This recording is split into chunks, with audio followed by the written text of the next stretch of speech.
Fala gigantes, bem-vindo a mais um vídeo e hoje nós vamos falar sobre os quadriláteros. Estamos aí na série de polígonos e hoje o assunto que nós vamos trabalhar é sobre os quadriláteros. Então fica até o final dessa aula e não perde nenhum conteúdo. Vem com o gigante.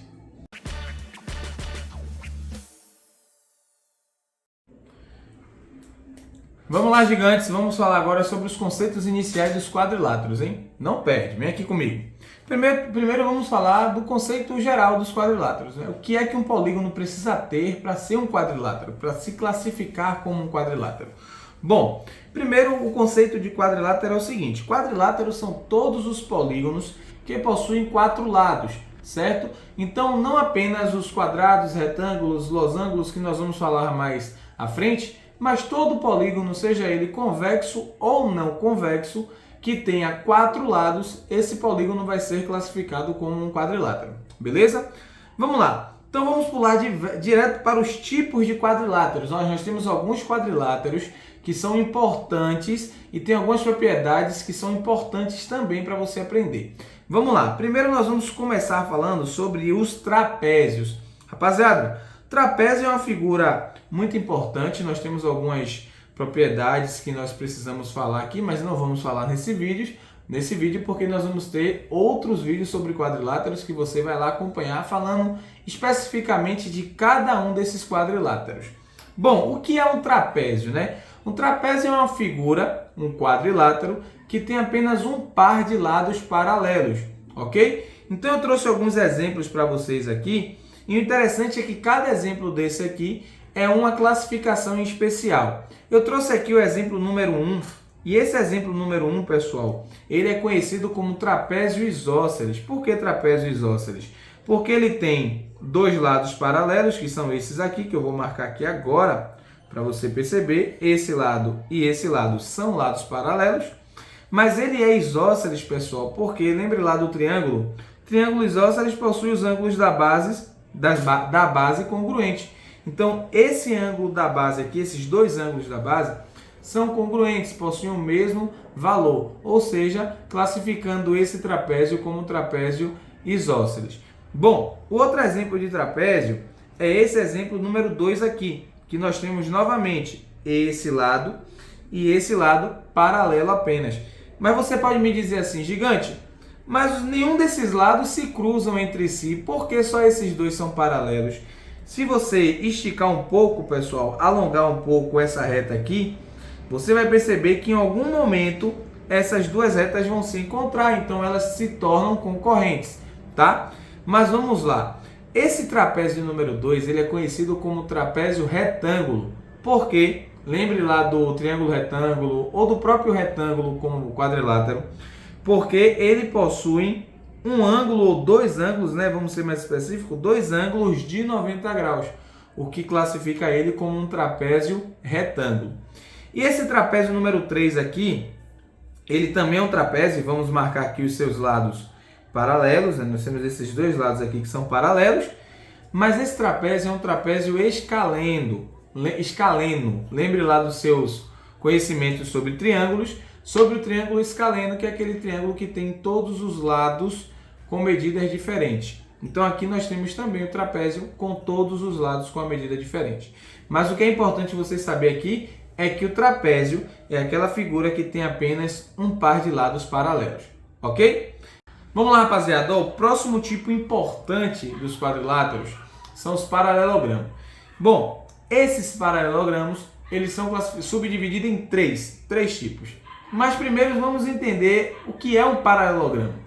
Bom, é uma figura que tem 2 pares de lados paralelos, ok? Enquanto o trapézio tem apenas um par, aqui nos paralelogramos nós temos os 2 pares de lados paralelos. Bom, primeiro tipo de paralelogramo importantíssimo para a gente é o tipo do losango. O pessoal chama de losango, mas o termo certo é losango. Bom, qual é a característica principal no losango? É que os 4 lados do losango são paralelos e congruentes, ou seja, possuem a mesma medida, ok? E aí o segundo, nós temos aqui o retângulo. Bom, o retângulo é aquela figura que tem 2 pares de lados paralelos, mas Aqui, a característica principal e que classifica um retângulo é a medida dos seus ângulos internos. Então, quando nós temos todos os ângulos internos retos, ou seja, medindo 90 graus, essa figura ela é classificada como um retângulo, tá? Vamos lá, vem comigo. E por fim, nós temos o quadrado. Bom, essa aqui é uma figura muito importante, é um quadrilátero muito importante, pessoal. Por quê? Porque ele é um quadrilátero, na verdade, que é a mistura de outros dois quadriláteros, retângulo e losango. Então, quando você pega essas duas propriedades e junta essas duas propriedades em uma figura só, você encontra as características de um quadrado. Então, o quadrado é um quadrilátero com todos os lados e todos os ângulos congruentes, tá? Então, por ter essa característica, todos os ângulos do quadrado medem 90 graus e todos os lados também medem uma determinada medida a depender do tamanho do quadrado, ok? Observe essas afirmações aqui. Todo quadrado também é considerado um losango e retângulo. Bom, isso aqui às vezes confunde muitos alunos, tá? Mas eu quero trazer para você o sentido dessa afirmação. Por que todo quadrado também é considerado um losango e um retângulo? Porque vamos observar as características. Quais são as características de um losango e de um retângulo? Bom, a característica de um losango é os quatro lados com a mesma medida. Beleza. E qual é a característica de um retângulo? Os ângulos internos medindo 90 graus. Show de bola. Só que se a gente observar, o quadrado, na verdade, ele é a junção dessas duas características. Então, se eu tenho um quadrado, obviamente também eu tenho quatro lados congruentes. E, obviamente, por consequência, eu vou ter também um losango. E aí nós utilizamos esse mesmo raciocínio para comprovar também a afirmação relacionada ao retângulo, ok? Mas a gente precisa se atentar ao seguinte: a recíproca dessa frase não é verdadeira, ou seja, nem todo retângulo é um quadrado e nem todo losango é um quadrado, tá? Porque para ser classificado como quadrado precisa ter um conjunto de propriedades e que o losango não tem individualmente, assim como o retângulo também não tem, ok?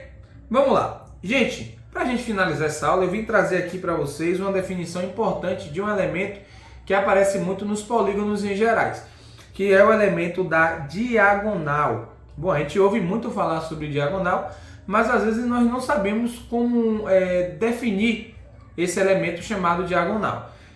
E aí eu trouxe uma definição para vocês aqui que diz o seguinte: a diagonal, na verdade, é o segmento de reta que liga dois vértices não consecutivos, tá? Desconsidere isso aqui, considere como vértice. Vou anotar aqui, ó, vértice. Certo? Então, a diagonal é aquela reta, aquele segmento de reta que vai ligar dois vértices que são não consecutivos, ok? Só para lembrar vocês o que é consecutivo, vamos determinar que aqui é A, B, C e D. Bom, vamos fazer uma linguagem mais informal. Consecutivo é aquele que está do lado. Então, o C é consecutivo do D, assim como também o A é consecutivo do D. Somente o B, que está do outro lado, não tem relação nenhuma com o D, ele é um vértice não consecutivo, tá? Mais à frente a gente vai aprender como calcular a quantidade de diagonais e diversas outras propriedades. Beleza?